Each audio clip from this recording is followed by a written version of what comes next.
Okay, good afternoon. I'm calling this meeting to order. It is Tuesday, October 31st, 2023. It is 2:04 p.m. We'll start this meeting off with the Pledge of Allegiance to be led by Commissioner Edwards, and then we'll do introductions. Okay, I do have one question for County Manager. Is this one the choppy one too? Yes. You're gonna give your announcement in a little bit. Yes, I certainly can. Oh, okay, that's all I wanted to find out. And I think I'm gonna ask Mr. Bond to lead us in the pledge, sir. Pledge allegiance to the flag of the United States of America and to the republic for which it stands, one nation under God, indivisible, with liberty and justice for all. Thank you. Okay, I'll go ahead with introductions. I'm Carolina Mejia. I'm the chair of the board. To my right is Vice Chair Ty Menser. To my left is Commissioner Gary Edwards. Also in the boardroom, we have interim county manager Robin Campbell, as well as assistant county manager Rob Gelder. We have our clerk of the board, Jamie Caldwell. Next, Vice Chair Menser, would you like to do a land acknowledgement, sir? Thank you, Madam Chair. We would like to also start today's meeting with the land acknowledgement. We would like to acknowledge and thank the Indigenous Salish peoples whose elders and ancestors have lived on and cared for the land and waterways of this county since time immemorial, and who still inhabit the area today, specifically the Squaxin Island, Nisqually, and Chehalis people, our sovereign tribal partners. Truth and acknowledgement are critical to building mutual respect and connection across all barriers of heritage and difference. The purpose of this acknowledgement is to disrupt ongoing erasure of injustices done and to remember history as a stepping stone towards healing. Thank you.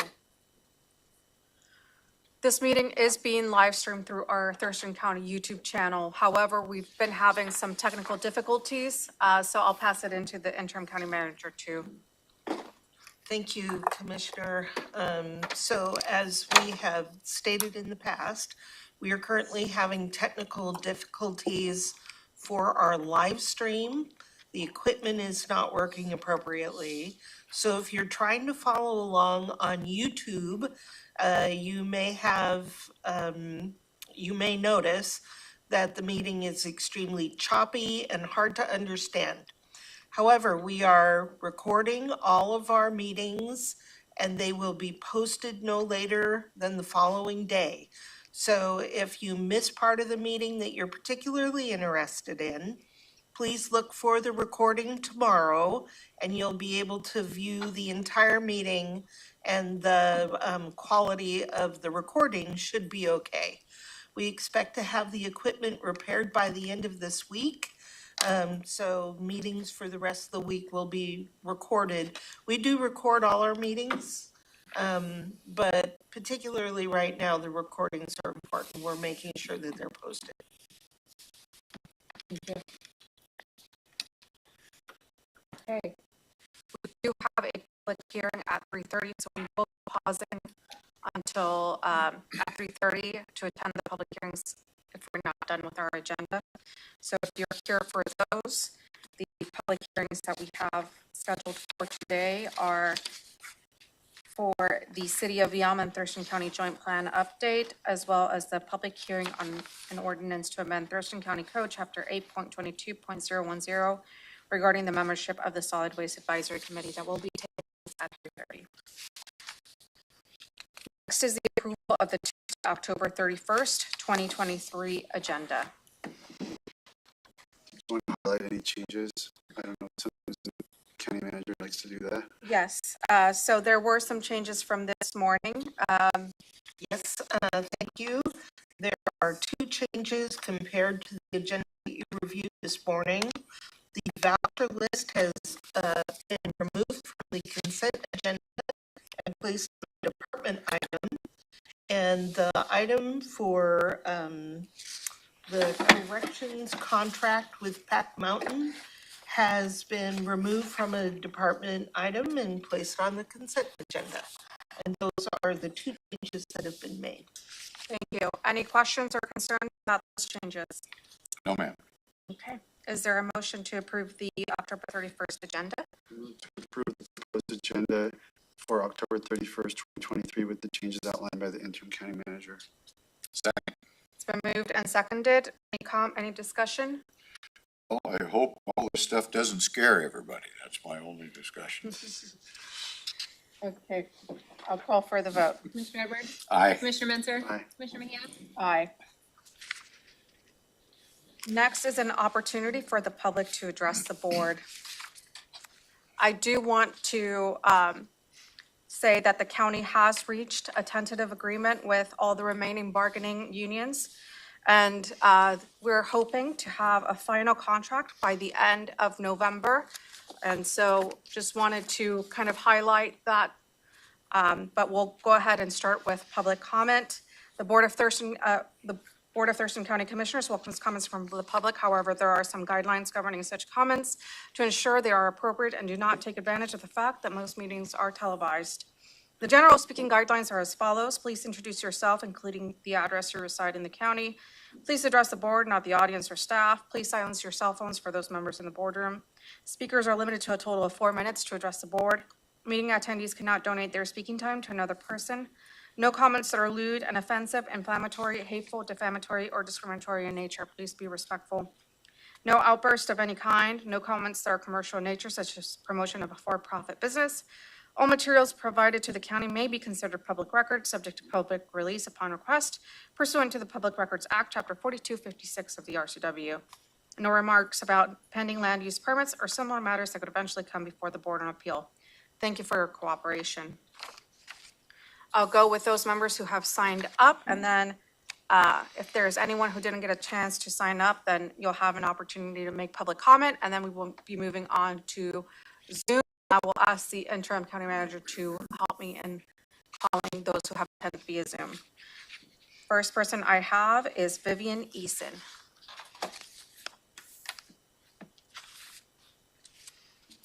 Good morning, Vivian Eason. I live on Albany Place in Rochester, Washington. And I'm just here as a member of the Thurston County Council on Aging to let you know that the Medical Equipment Bank opens on Thursday on Martin Way at the new building next door to IHOP. And we are there for about a year, and then we'll still be looking for a place to a more permanent location.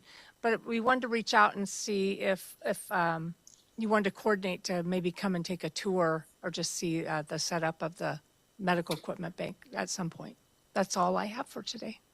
Can you Thank repeat that, the opening of that? Thursday, November 2nd. I believe it opens at 10. It's only open about 3 days a week. We run off of volunteers. Okay. Thank you. Thank you. Thank you.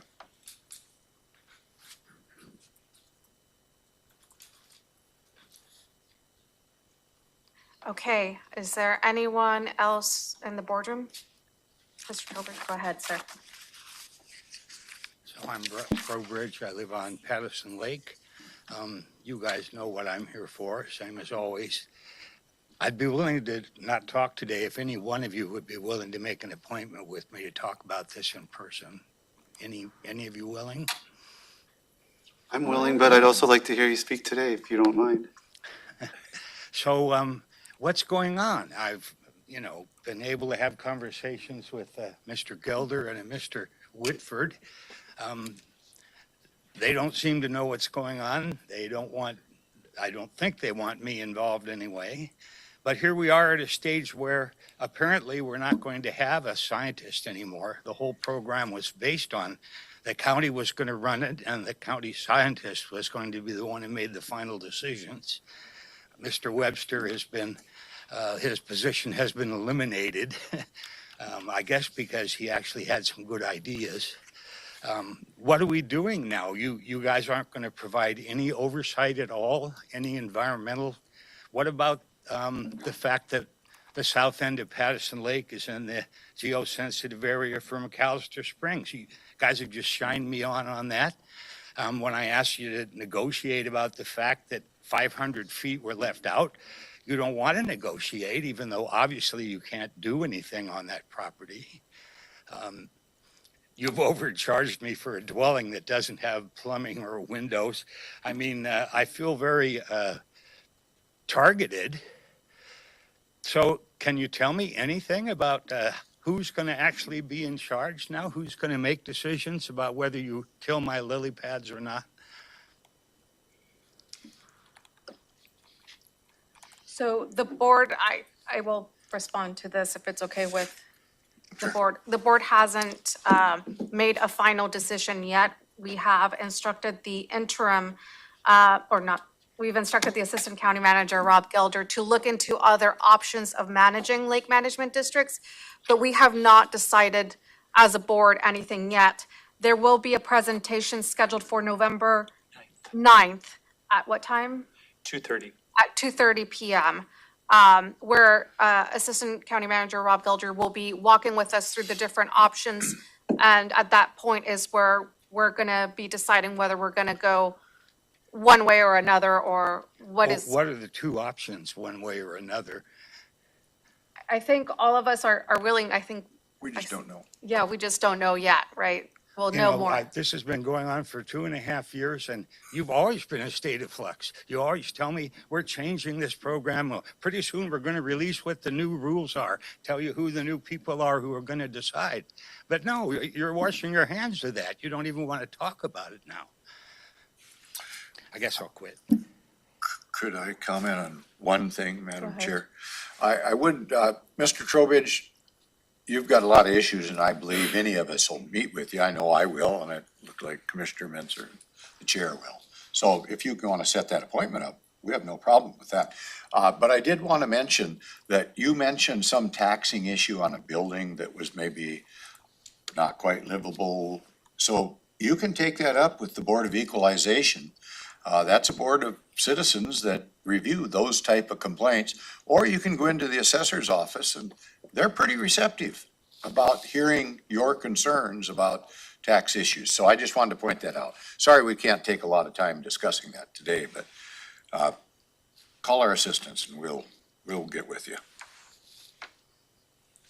Okay, anyone else in the boardroom? Okay, we'll move on to Zoom. Thank you, Commissioner. We have Shelley Willis on Zoom. Ms. Willis, would you like to provide testimony today?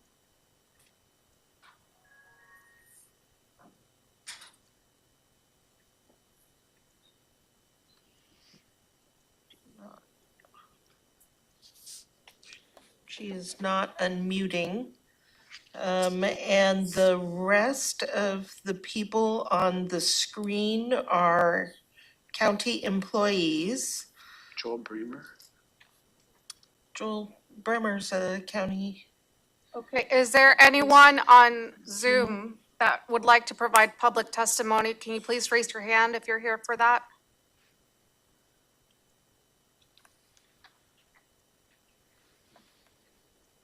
Okay, nope. So with that, we will go ahead and conclude public comment. Next is county manager's update. I have no update this afternoon, thank you. Thank you. Would you like to maybe do a little update on the county manager job position? Yes. We are in the process of posting, and I'm just gonna double check that. The county manager job announcement has been posted. It can be found on www.governmentjobs.com. And we are also posting that announcement on other professional websites such as the ICMA, WASAC, and any other suggestions county employees may have for places to post this announcement. It will be open through November 30, and at that time, we'll review the applications.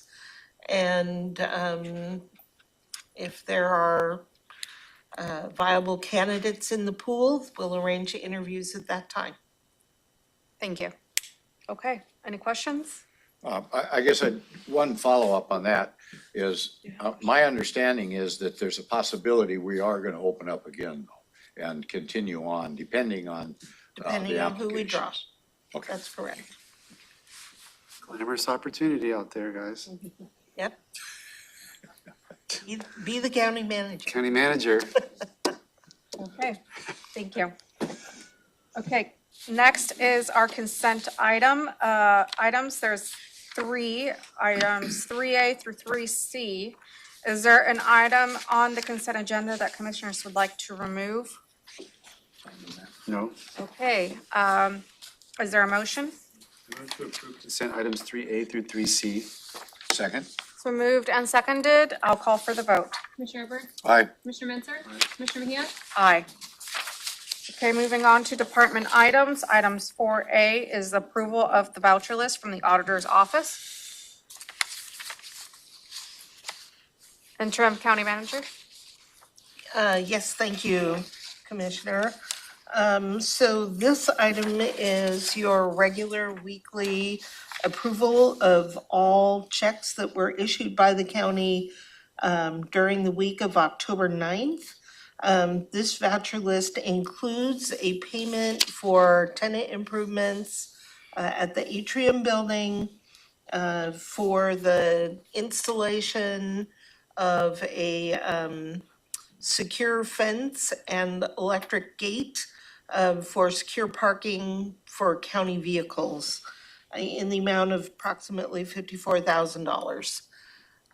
That is one of the many items. The entire voucher list totals $3,797,965.46.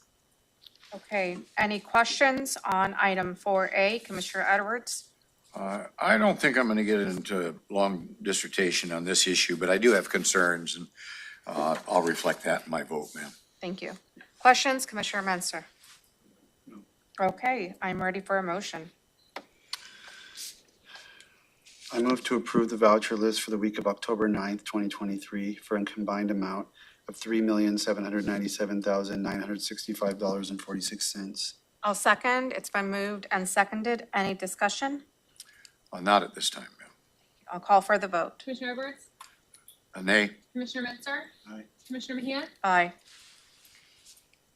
Okay, item 5A from the Commissioner's Office is Economic Development District Resolution, and Jenica Machado, our Economic Development Manager, will report on this item. Good afternoon, Jenica Machado, Economic Development Manager. I'm here today to bring forward the Economic Development District Resolution. We've met 3 times since 2021 to review and discuss Thurston County joining a defunct Economic Development District, or EDD. This was previously known as Colpack, and the other counties in the EDD include Pacific, Mason, and Grays Harbor. The EDD will facilitate funding and technical assistance programs funded through the U.S. Economic Development Administration. The EDD will be governed by a board of directors comprised of 4 EDC executives and housed at the Thurston EDC at no additional cost to the county. And I'm happy to take any questions. Questions, Commissioner Edwards? I don't have any questions, but I might comment that this will open us up to another avenue of grant possibilities in the future. So it's just a move very similar to our Economic Development Council activities, but it broadens our horizon. And I just mentioned that for the public. Thank you. Thank you. Questions, Commissioner Mensah? Okay, no questions from me. I'm ready for a motion. I move to approve a resolution for a comprehensive economic development strategy and formation of an economic development district known as the Pacific Salish EDD. Second? It's been moved and seconded. Any discussion? No, ma'am. I'll call for the vote. Commissioner Edwards? Aye. Commissioner Mensah? Commissioner Mejia? Aye. Okay, moving on to community planning and economic development. Item 6A is to set a public hearing for comprehensive plan docket item CPA-4, capital improvement program, and Andrew Bond, associate planner, is here to present this item. Go ahead. Good afternoon, Commissioners. Andrew Bond here with Community Planning. Staff are requesting the Board of County Commissioners set a public hearing for December 4th, 2023 at 6 p.m. on the annual update to the Thurston County Capital Improvement Program. This will align with the budget public hearings that you will have on the 4th and 5th. The 2024 to 2029 Capital Improvement Program is Appendix G of the Thurston County Comprehensive Plan and is the 6-year financial plan for capital facilities needed to maintain important infrastructure and level of service throughout the county. The CIP is updated annually and fulfills the capital facilities planning element of the Growth Management Act. Funding sources, project cost, and project descriptions are included in the CIP. Capital projects include transportation, facilities, sewer and water infrastructure, solid waste, stormwater facilities, parks and trails, and county buildings. Planned capital facility projects also include schools, fires, and other special purpose districts are included in the CIP. The CIP is not a budget, but a plan for future action. Project costs and funding sources do align with the county budget.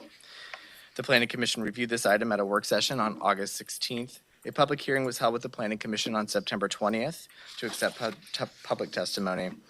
At that public hearing, the Planning Commission voted 7-0 to recommend approval of the 2024 to 2029 capital improvement program. The board was briefed on July 17th, where all departments provided an overview of all the projects included in this year's CIP. The BoCC was also briefed on October 18th, where staff provided the Planning Commission recommendation.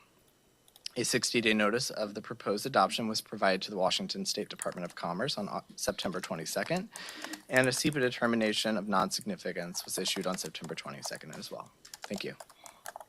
Thank you. Any questions for Andrew, Commissioner Edwards? No questions, thank you. Questions, Commissioner Menzer? No questions for me. Is there a motion? Move to set a public hearing for December 4th, 2023 at 6 p.m. or soon thereafter as the matter may be heard on the annual update to the Thurston County Capital Improvement Program, Appendix G of the Thurston County Comprehensive Plan. Second? It's been moved and seconded. Any discussion? No, ma'am. I'll call for the vote. Commissioner Edwards? Aye. Commissioner Menzer?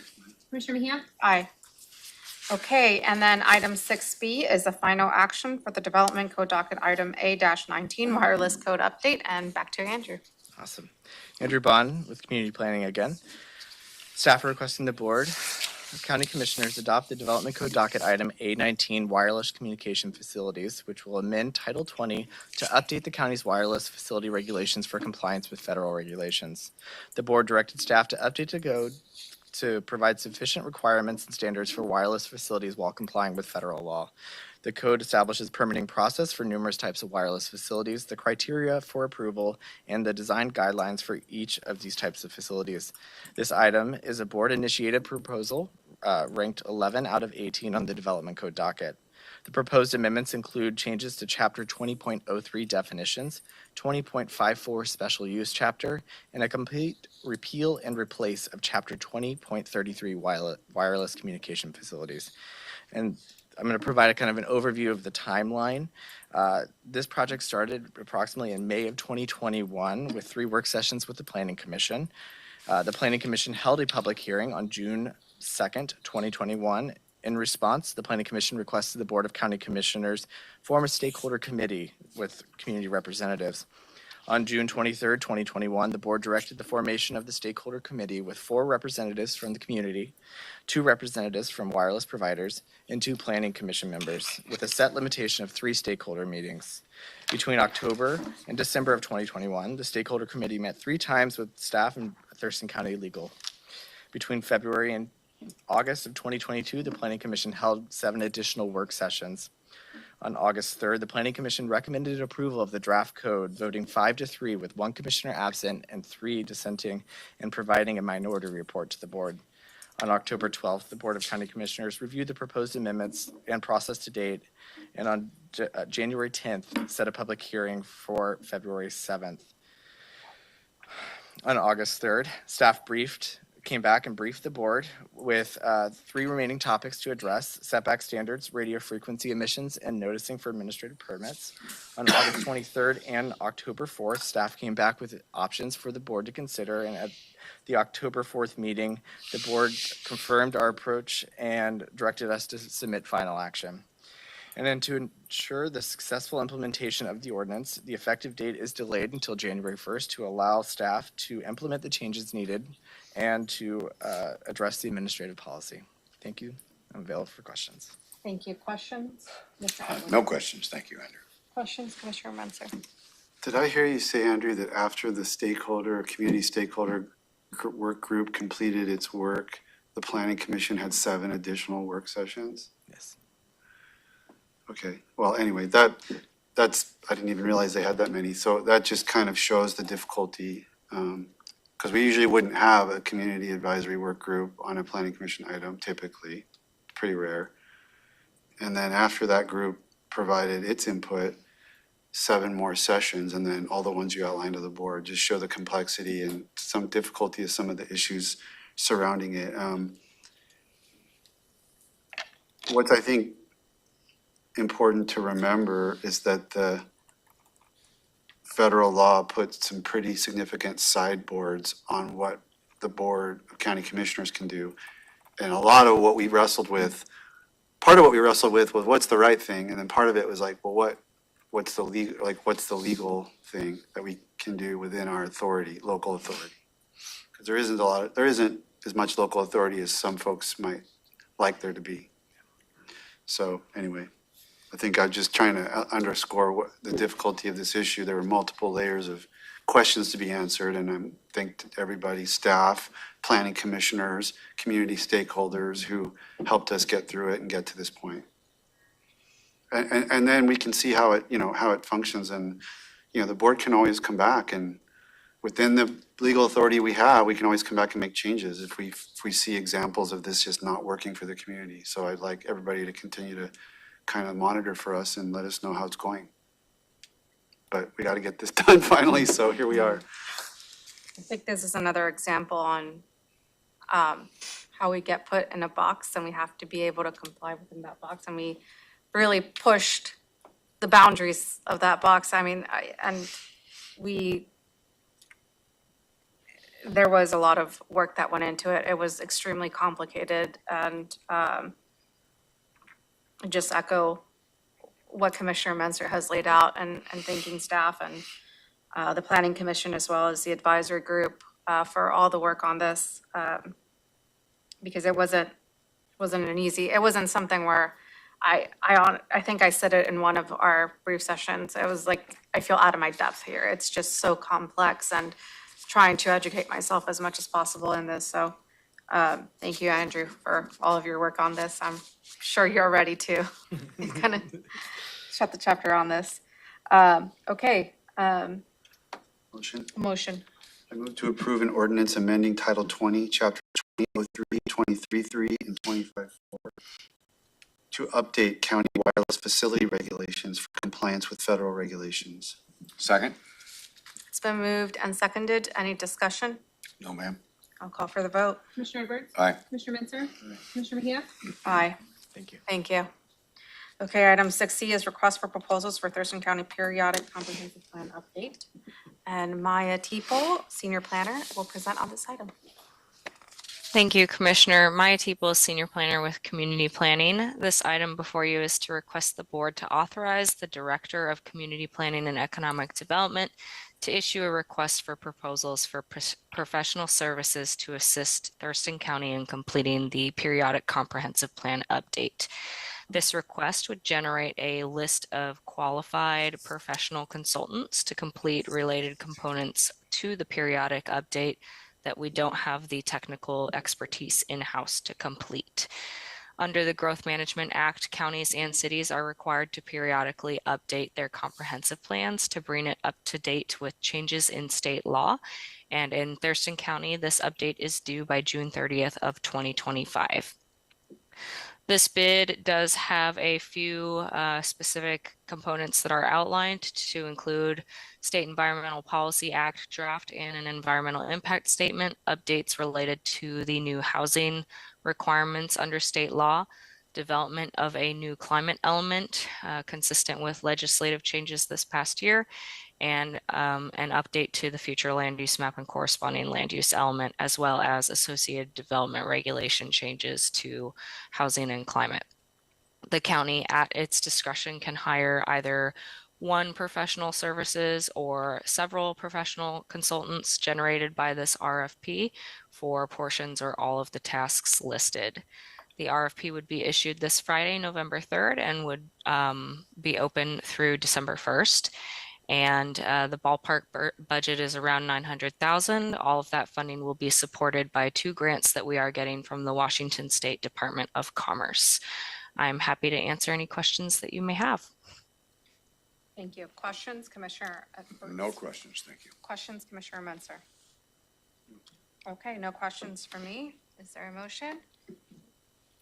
I move to authorize the Director of Community Planning and Economic Development to issue a request for proposals for professional services to assist Thurston County in completing related components of the periodic comprehensive plan update. Second. So moved and seconded. Any discussion? No, ma'am. Okay, I'll call for the vote. Commissioner Roberts? Aye. Commissioner Mitzer? Commissioner Mejia? Aye. Okay, next is thank you, Maya. Public Health and Social Services, item 7A, Housing Services Agreement with Thurston Mason Behavioral Health Administrative Services Organization for Treatment Sales Tax Fund, and Shaylin Sowers, Data Analyst, will report on this item. Hello, County Commissioners. Shaylin Sowers, Treatment Sales Tax. As you know, $500,000 in treatment sales tax TST funds were set aside by the board in the 2023 TST budget for the Thurston Mason Behavioral Health Administrative Services Organization, also known as the TMBHASO, to purchase a house to support individuals with behavioral health needs.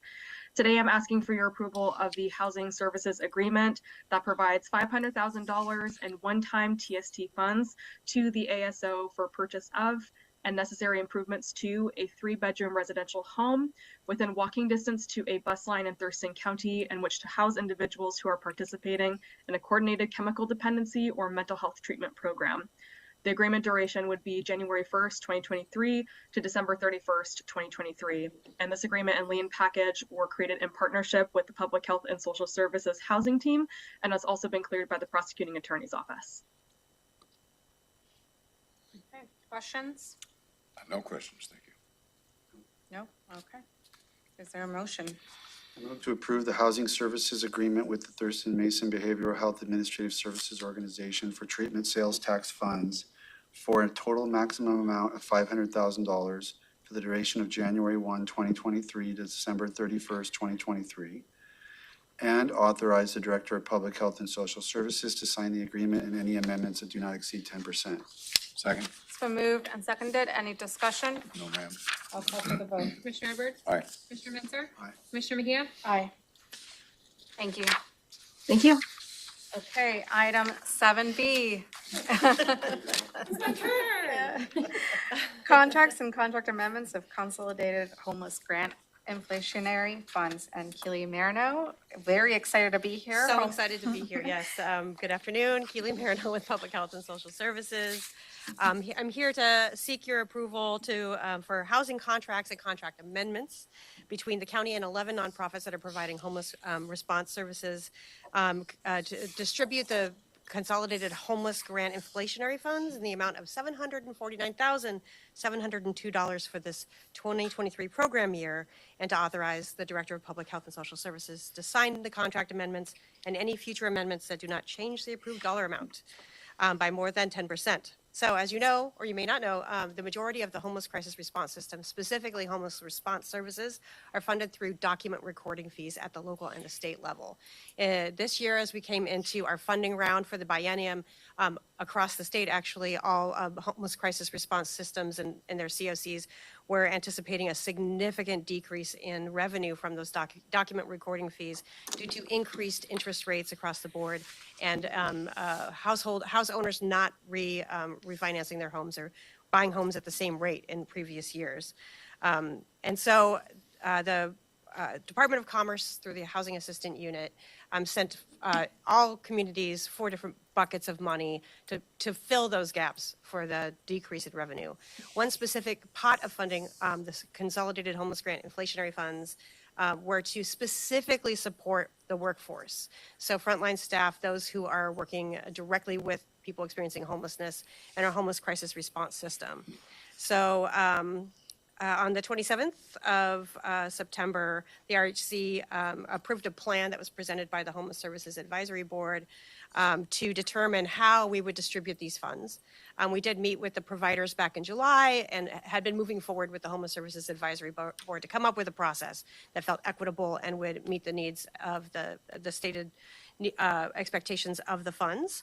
And then on October 2nd, our staff provided a survey to the agencies that are contracted and those not contracted even in our homeless crisis response system to see how many full-time equivalent employees are doing direct service work with those people experiencing homelessness and making under $28 an hour. So those were the eligibility criteria.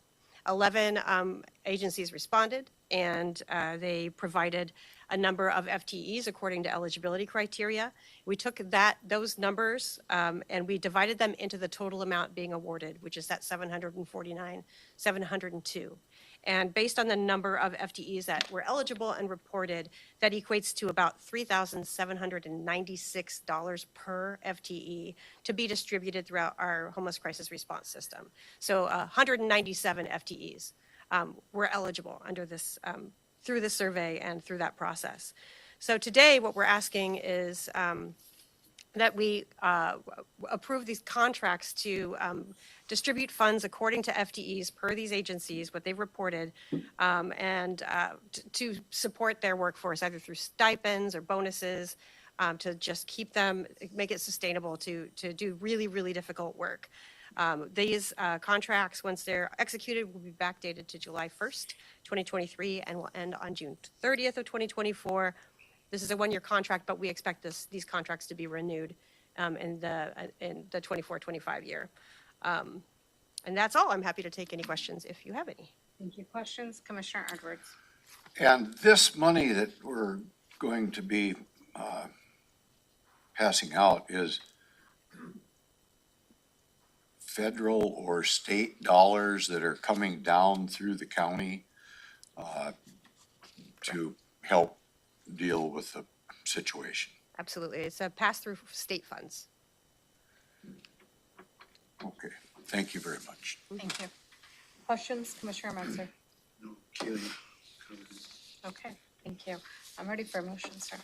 Okay, I move to approve housing contracts and contract amendments between the county and 11 nonprofit organizations to distribute consolidated homeless grant inflationary funds in the amount of $749,702 for the 2023 program year, and authorize the Director of Public Health and Social Services to sign the contract and any future amendments that do not change the approved dollar amount or duration by more than 10%. Second? It's been moved and seconded. Any discussion? No, ma'am. Okay, I'll call for the vote. Commissioner Edwards? Aye. Commissioner Menzer? Commissioner Mejia? Aye. Thank you, Keely. Okay, item 7C is to set a public hearing for the 2022 Consolidated Annual Performance and Evaluation Report. Thomas Webster, Senior Program Manager, will report on this item. Go ahead, Tom. Good afternoon, Commissioners. Tom Webster with Public Health and Social Services. So I'm here this afternoon to ask you to set a public hearing for November 21st at 3:30 p.m. To take comment on the 2022 Department of Housing and Urban Development Consolidated Annual Performance and Evaluation Report. This is an annual report that's required by HUD. We receive federal funds from HUD through two sources. One is the Community Development Block Grant Program, and the other is the Home Investment Partnership Program. We are required by HUD to have two public hearings per year. One we have in June when we issue our annual performance, our annual report, our annual plan, action plan of what we're going to do. And this reports reports to the public on how we use those funds. So the report for this year is for program year 2022, which covers the period between September 1, 2022 to August 31st of 2023. The plan will be available for public comment by the end of this week, November 3rd, and we'll be taking public comment. So you can provide written comments as well as provide public testimony on the 21st. After that time, we will submit that plan to HUD. I'm happy to answer any questions. Thank you. Questions? No questions at this point, thank you. Questions, Commissioner Menzer? No? Okay. No questions for me. I'm ready for a motion. I move to set a public hearing for November 21st, 2023 at 3:30 p.m. or soon thereafter, as the matter may be heard, at 3000 Pacific Avenue Southeast, Room 110, to receive public comment on the 2022 HUD Consolidated Annual Performance and Evaluation Report, or CAPER. Second? It's been moved and seconded. Any discussion? No, ma'am. I'll call for the vote. Commissioner Edwards? Aye. Commissioner Menzer? Commissioner Mejia? Aye. Okay, item from Public Works, item 8A is to set a public hearing to consider the transfer of portions of county roads to the Confederated Tribes of the Chehalis Reservation. And Matt Unzelman, County Engineer, will report on this item. Go ahead, Matt. Good afternoon, Board of County Commissioners. Short and sweet today. Public Works is requesting to set a public hearing to consider the transfer of ownership of all or portions of 5 roads that provide access to the Chehalis Reservation. These roads include Anderson Road, south of US 12, 195th Avenue, east of Anderson Road, 188th Avenue between Anderson Road and Moon Road, and Moon Road, south of US 12, and 183rd Avenue, west of Moon Road. We're requesting the public hearing to be scheduled for November 28th, which will allow for almost a month of notice. Thank you. Any questions, Commissioner Edwards? Matt, I guess maybe for the public so they understand what we're doing, if we do it after we have this public hearing, what would be the benefit to the taxpayers here in Thurston County if we were to do this? It's more of what it would be an improved, the tribe wants to be able to maintain their maintenance efforts to these roads. So i.e. during like a snow event.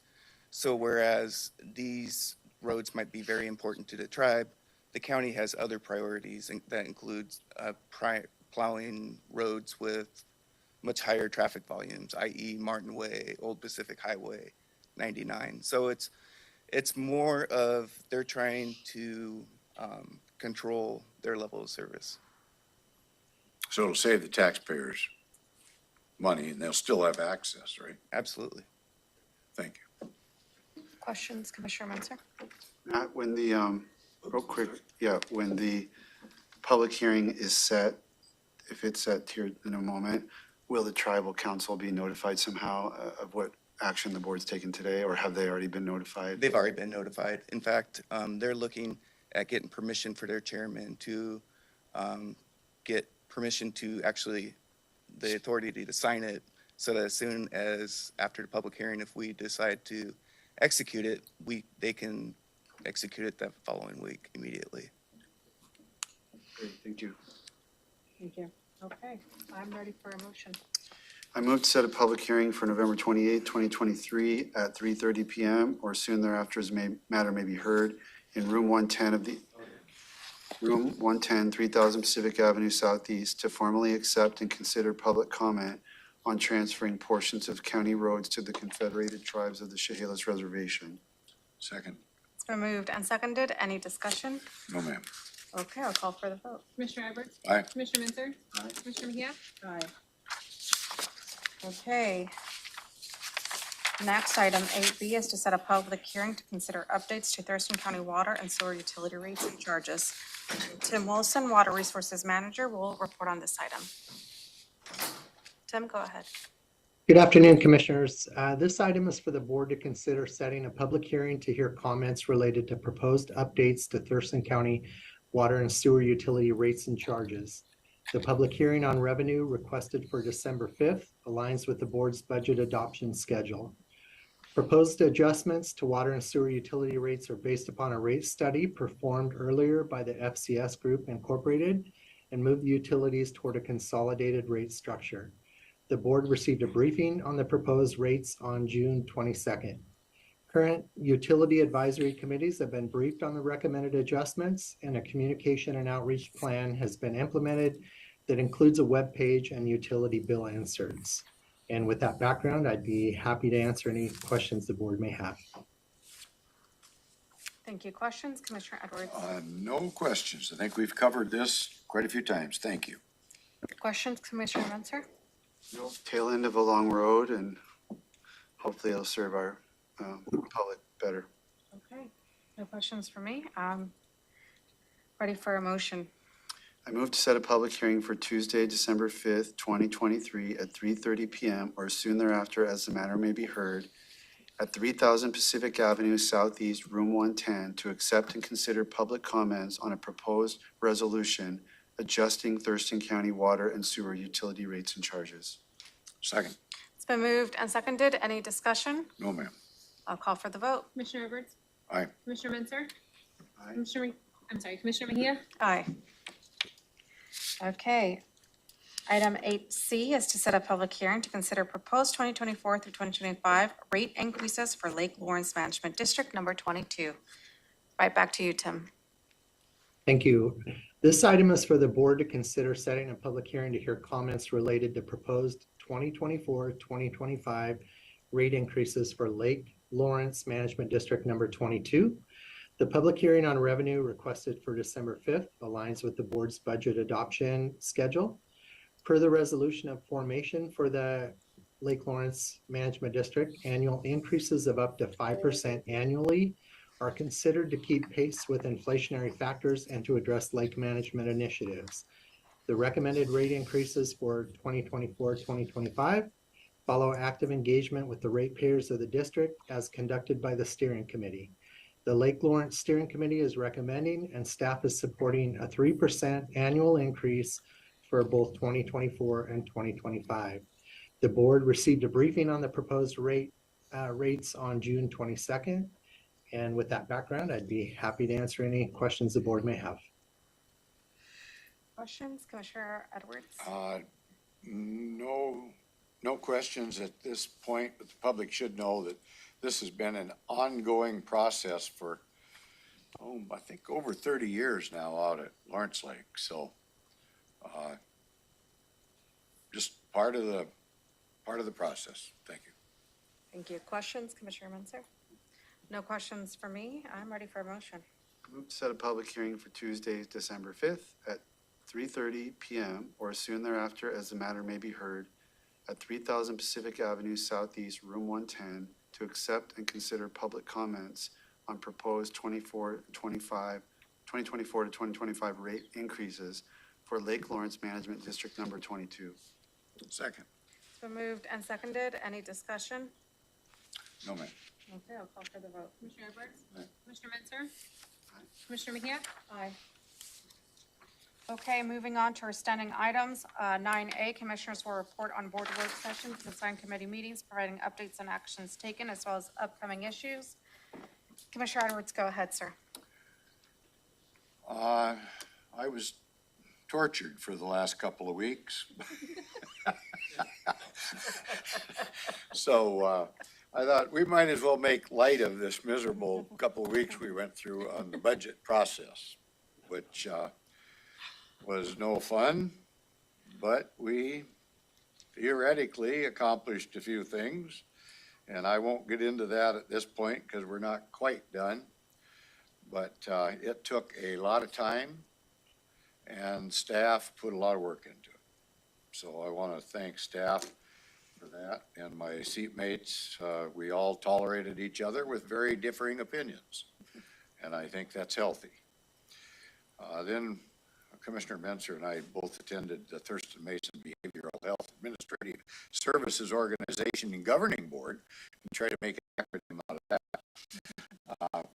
Attended steady the South Thurston Economic Development, the Mayor's Gala over in Lacey to benefit veterans. And but in the end, most of the time was spent on budget issues around even things like lake management and animal regulation. And most of what we do has some connection with the budget process. So thank you, staff, for tolerating all this. That's it for me, ma'am. Thank you. Commissioner Menzer? I attended, as Commissioner Edwards mentioned, the Mayor's Gala supporting the Veterans Hub, the steady meeting, the BHO meeting. Attended an open house at the Dispute Resolution Center, attended a Lacey City Council meeting where I was really there about the public safety measure, but I thought I would report to my seatmates. They had a very interesting proposal from their youth not proposal, but presentation from their youth council. And I thought they did a very clever structure. Their youth council is its own council and meets. And then each member of the youth council is assigned to one of the adult committees. So in kind of one swoop, they're getting input from the youth council and then youth input in each one of their other committees. So every youth council member serves, and they rotate that through. I thought that was really cool. So that was interesting to hear. I was in Bucota for casket racing. As Commissioner Mejia and I brought trophies home to fill the trophy cases of the Commissioner's Office. I attended a fundraising event for the Deschutes Estuary Restoration Team. I attended the Thurston Thrives Executive Officials Breakfast and the State Building Code Council. The main issue going on there that's going on, and it relates to our local governments, is what's called the WUI Code, which is the Wildlife Urban Interface Code. This all got passed before I got on the Building Code Council, but folks over the summer were showing me that there's all sorts of holes and problems. And at first, I didn't know if they were right or wrong. I was just trying to educate myself. Well, now everybody's catching up, and now it's not just activists trying to protect trees, it's building code officials, it's county commissioners, it's state organizations, it's the American, or the Association of Washington Cities has taken a stand against this. All of the building code officials of Tumwater, Olympia, and Lacey are collaborating on a letter to try to stop implementation of this code. So momentum is building. I supported a motion at the last to tee up some items for the November meeting. So that's hopefully going to yield some more discussion and some positive steps. The real issue, there's a few issues. DNR was asked to create mapping, and the mapping is potentially overbroad. The mapping is potentially, no one's even clear what the mapping applies to, even if the mapping was right.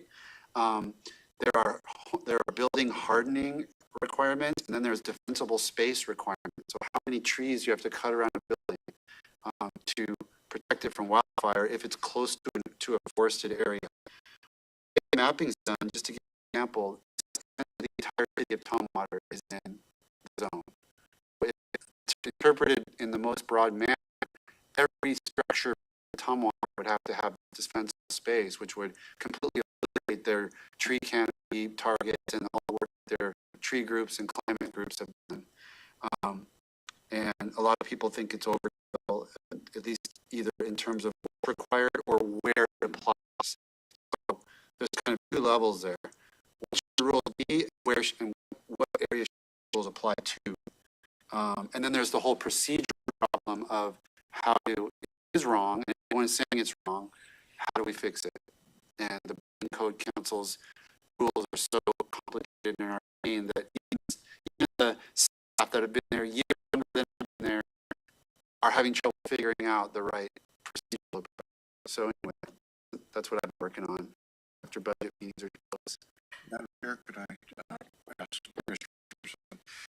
ask it's my understanding that Lacey took an action on our public safety measure. Two separate. Going to be, we're going to spend money for law enforcement on that portion, or? So the first measure was to endorse passage of the public safety measure. Secondly, they made a commitment, kind of, the city's portion is more flexible because the rules that we put on ourselves didn't apply to the cities, but they wanted their citizens to know that they would be doing similar to us, not supplanting, not spending it on other things. So they took an action to say the Lacey portion will also apply to law enforcement capacity. And I think that was just so that their public would feel more comfortable that the money would go to something, they would know what the money's going for when they vote for it, versus it just being, more flexible like it will be for Olympia and Tumwater. But people should remember Olympia has already passed two different measures related to that. So probably makes perfect sense that Olympia's is a little more flexible in light of the actions they've already taken. Thank you. I just wasn't able to attend, so thanks for that briefing. Yep. Okay, for me, I attended just for a little bit. We were in the middle of budget deliberations, but I attended at least for 2 hours the County Road Administration Board and talked a lot about the gas tax and how that's impacting road functions all around. I was kind of sad to miss the presentation, so I'll have to catch on to those later, but that was basically what took over the conversation. I know that Representative Fye as well as Senator Elias came and presented a little bit about what their objectives from the transportation side is going to be this legislative session. So I'll be catching up on those probably later on this week. I attended the Regional Housing Council, gave a little bit of an update on the legislative agenda and kind of what's being planned in terms of that. So we'll probably be seeing something a little bit more substantial next RHC meeting. Attended the intercity transit. Of course, the big decision point has been the hiring of their new executive director, and they were doing interviews last week. They had it down to 3, and Intercity Board, Transit Authority Board will be appointing someone this Wednesday at their meeting. So that's going to be concluding. It's secret till then. The Tenino Chamber of Commerce, I attended that as well as the study meeting with my seatmates. Attended the 3 cities meeting, and that's where we discussed a little bit more about the item this morning, which is the Public Facilities District and the expansion of that. Attended the Mayor's Gala with my seatmates as well, and Thurston Thrive breakfast. So next is the county manager will review the Board of County Commissioners schedule for the week of October 31st, 2023. Thank you, Commissioner. This schedule is for items that appear on at least 2 of your calendars, and items that are only one of you intend to attend, or meetings that only one of you intend to attend, are not on the shared master calendar. Following today's meeting at 3:30, you have 2 public hearings. The first on the Thurston County Code, Chapter 8.22.010 regarding membership of the Solid Waste Advisory Committee. The second, also at 3:30 or as soon as possible thereafter, is a public hearing on the Young Joint Plan update. Tomorrow, Wednesday, November 1st, from 9 to 4, you are scheduled in the sequential intersect model update meeting to be held in the HR training room. That's here in the atrium on the 2nd floor. And on Thursday, November 2nd, the sequential intercept model update continues from 9 a.m. till 1 p.m. Then on Thursday at 2 o'clock, you have the A25 Forest Land Conversion Code update. And at 2:30, a briefing on rental assistance. On Friday, November 3rd at 2 o'clock, you are scheduled in the new employee meet and greet. And on Monday, November 6th, the only items on your shared calendar are the Kiwanis meeting at noon at Tugboat Annex, and the WASAC, that's the Washington State Association of Counties, meeting also at noon on Zoom. And then at 9:15, November 7th, we are back in this room for agenda setting. That's your week. Thank you. Any questions? No question. I was under the impression that the sequential intercept model, I was the only commissioner available. Is that true, or are you guys going to be there as well? I don't have an answer for you at this point in time. I'm sorry. I'm just curious. I had checked, and I was told that one of you would not be available, that one of you would be attending for sure, and that one of you would probably attend but might be late. Okay. So it's on the master calendar depending on what you all choose to do. I believe I've got the Washington Insurance Pool. That's what I heard. Okay. I'll be there Wednesday morning, and then all of Thursday. I miss Wednesday afternoon, but I let Leah know. Right. This is a type of meeting where you can attend as you are able. Okay. So before our 3:30 or just 3:03, we'll go ahead and take a recess until 3:30, where we will pick up with our 2 public hearings.